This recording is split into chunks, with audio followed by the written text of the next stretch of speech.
Menurut kamu pencemaran lingkungan itu apa? Lingkungan tercemar. Kamu tahu nggak soal logam berat itu apa? Nggak tahu. Kalau pencemaran logam berat tahu nggak? Nggak tahu. Nggak tahu. Oke, terima kasih. Iya. Pencemaran lingkungan itu apa sih? Pencemaran lingkungan itu sebenarnya bisa dicari di Google sih. Pencemaran lingkungan itu suatu proses atau keadaan di mana suatu lingkungan itu tuh isinya tuh udah mengandung hal-hal yang bisa merusak lingkungan itu sendiri. Oke, terima kasih. Pencemaran lingkungan itu seperti apa ya? Ya, seperti segala sesuatu yang tidak berkenan dipandang oleh lingkungan, oleh masyarakat. Jadi ya banyaklah hal-hal yang menyangkut pencemaran. Sebenarnya tidak hanya itu aja. Oke, terima kasih.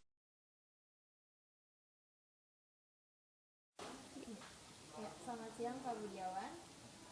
Saya ingin menanyakan tentang efek dari logam kepada metabolisme tubuh, juga dampak bioakumulasi logam di tubuh seperti apa sih Pak? Oke, jadi kalau kita bicara logam, itu kan logam dalam arti yang berbahaya bagi lingkungan, terutama yang nanti berimpact kepada kesehatan ataupun juga tergantung jenis-jenis logam apa, gitu ya.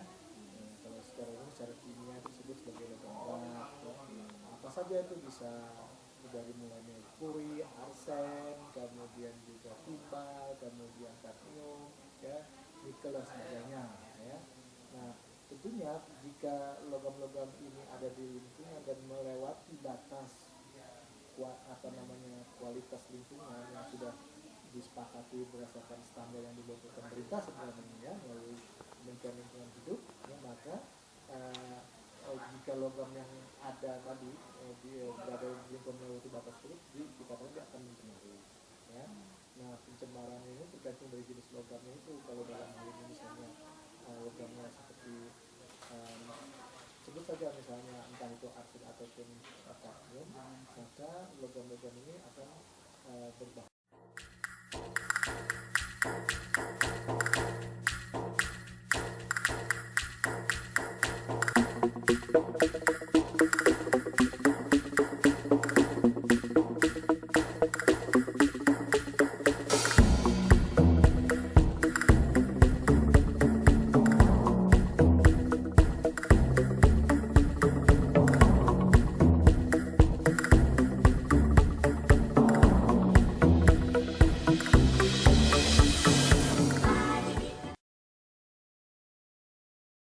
Nasinya enak banget.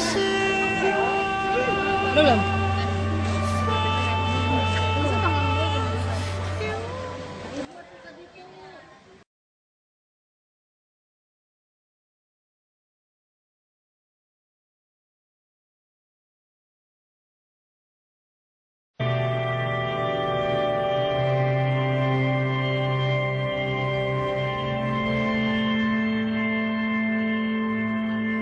Itu buat apa Pak? Bukan asin ya?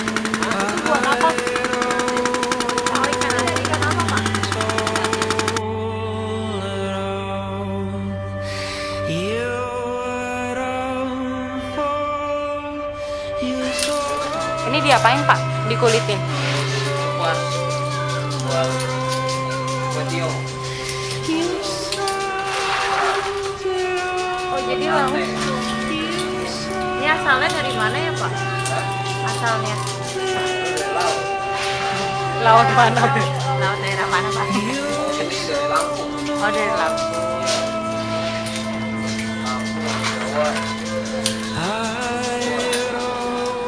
Sekali datang bisa berapa kilo Pak?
Areal persawahan di Rancaeke Kabupaten Bandung ini pernah menjadi penghasil padi kelas 1 di Jawa Barat.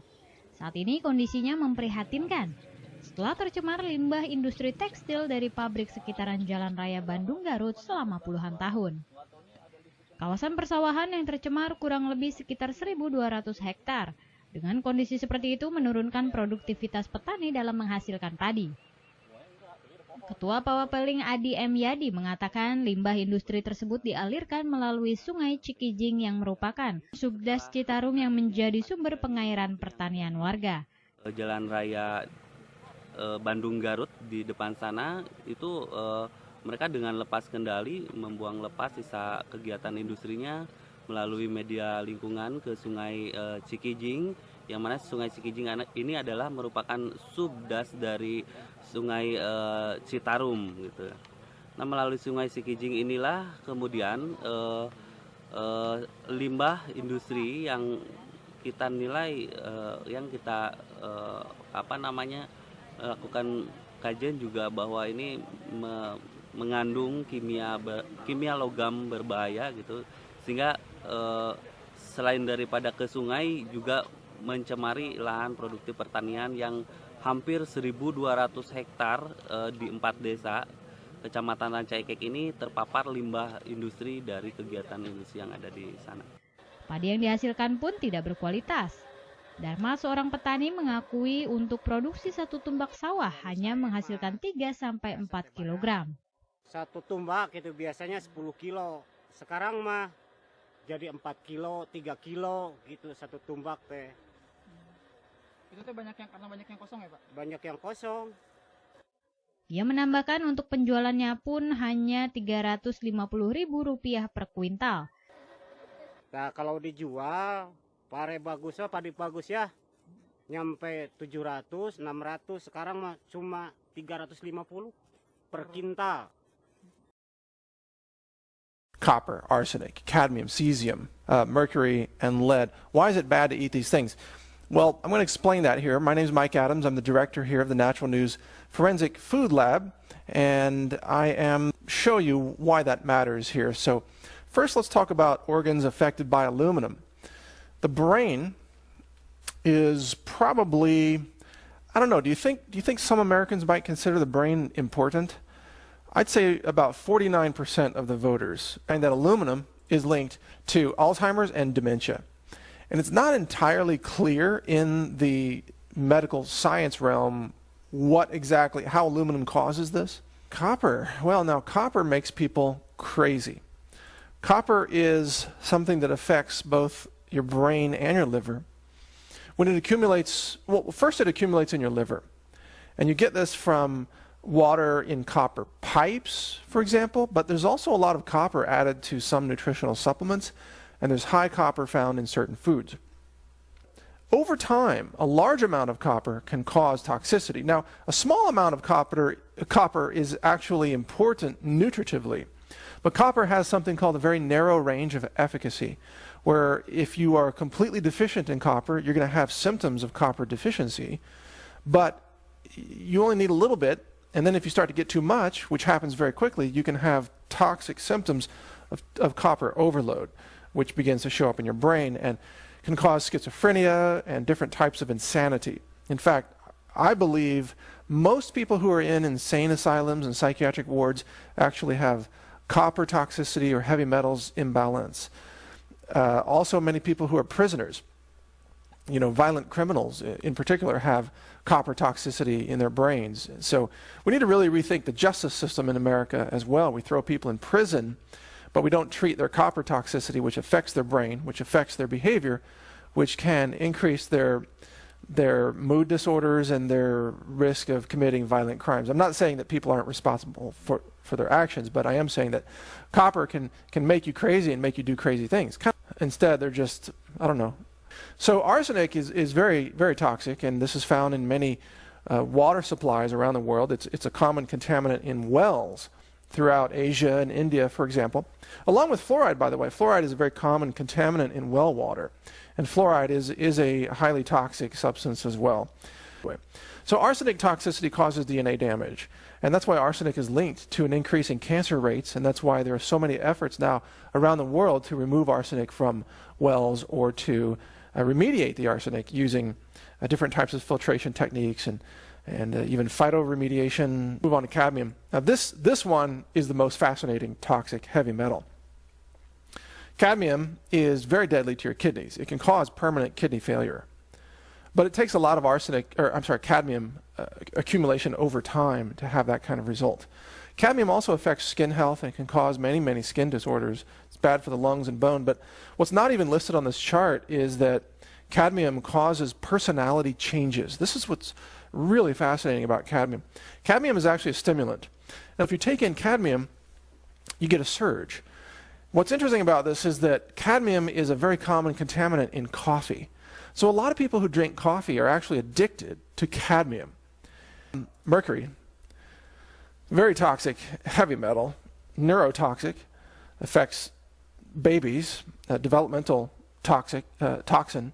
It's also very toxic to your neurology, and many people believe that it is linked to autism as well, which is why vaccines, lead. All right. Now, lead has a very large range of toxic effects in the human body. As you can see from this chart that we put together for you, it affects kidneys, heart, brain, bones, especially bones, intestines, reproduction.